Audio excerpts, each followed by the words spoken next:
Alam mong hindi laging madali. May mga araw talaga na parang ang hirap maniwala. Yung tipong kahit anong gawin mo, bakit walang nangyayari. Pero alam mo, dito papasok yung faith. Kasi faith is choosing to stay.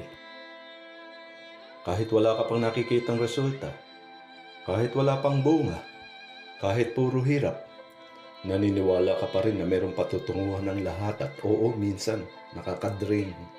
Na para bang gusto mo na lang sumuko minsan kasi ang bigat.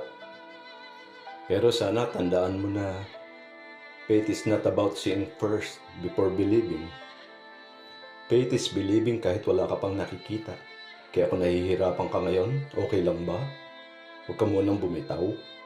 Kasi minsan, yung pinakamakapangyarang step, yung pinili mong magpatuloy kahit mahirap.